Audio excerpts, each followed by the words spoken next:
بسم الله الرحمن الرحيم. أعزائي الحبايب متابعي مطبخ الهوانم، الكشري المصري يا جماعة اللي عامل ضجة في العالم كله، النهاردة هنعمله في مطبخ الهوانم بمقاديرنا وتكتنا. تابعوا معايا. المقادير عبارة عن ربع كيلو عدس بجبة، 4 كوبايات رز مصري، بصل جوانح كتير من بصلتين كبار أو 3 بصلات متوسطين، نص كيلو مكرونة سباجيتي على أصغر مكرونة، كوباية زيت 150 ملي، فلفل احمر على اخضر، حامي على بارد، ودي بهارات هقول لكم عليها وانا بعمل الصلصه، نص كيلو طماطم حمراء، نص كوبايه خل صغيره، توم متقشر وجاهز، وبصلايه كارو متقطعه للصلصه.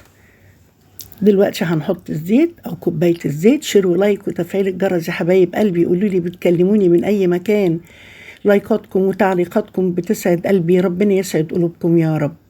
بعد ما الزيت بيسخن بننزل البصل، ما بحطش عليه اي اضافات ولا دقيق ولا ملح، وهو ده التقلية بتاعة الكشري. بعد كده بيتحمر، بطلعه من الزيت وبصفيه في مصفى، وبحط مكانه 4 كوبايات ونص مية. ليا طنط نهلة لما الرز المصري كل كوباية رز عليها كوباية مية، بقول لكم ان انا عملت حسابي في نص كوباية علشان غسلت العدس وهضيفه ياخد غلوتين، قدرت نص كوباية ليه، وبعدين ضفته لأنه ما بياخدش سوى كتير. في عدس تاني إسناوي جميل بيتباع في مصر بس مش موجود عندي دلوقتي، بياخد كام غلوة كده، بلدي ورفيع وجميل، لازم نغليه قبل ما نضيفه للرز. لكن ده بنحطه قبل الرز ياخد غلوتين، مش مفروض يستوي على الآخر زي عبد الغفور البرعي ما قال، ما تسويش العدس على الآخر. فعلا تسوية العدس على الآخر بتخلي الرز أو الكشري مش حلو. ضفنا الرز وقلبنا وحطينا الملح ظبطناه، والنار عالية قلبنا، وبعدين هديناها زي الشمعة وهيتفلفل ويبقى جميل. حطينا كام معلقة زيت، دي الصلصة بقى، 3-4 معالق، حطينا عليهم البصلاية الكارو اللي كانت في الطبق، وبعدين ضفنا معلقة كبيرة حلوة كده توم، الريحة بتبقى حلوة قوي هما بيتحمروا مع بعض. وكنا مجهزين نص كيلو طماطم معصور ومتصفي وضفناه. الله على الريحة الجميلة. دلوقتي هقول لكم على البهارات اللي ما نوهتش عنها. هي عبارة عن مكعب مرقة، معلقة ملح صغيرة، نص معلقة فلفل اسود، نص معلقة كمون، نص معلقة كزبرة مطحونة ناشفة، نص معلقة بهارات، وممكن فركة نعناع، ونقلب وعلى نار متوسطة، بنقلبها ونغطيها، معلش الغطا عليه مية بتغليه، وبنخليها نص متسبكة. نيجي بقى لعمايل المكرونة، مية كتيرة تغلي، معلقة ملح. أنا ضفت المكرونة الصغيرة الأول لأني عارفة إنها بتاخد سوا، فبتاخد لها غلوتين 3، وبعدين بضيف المكرونة الاسباجيتي.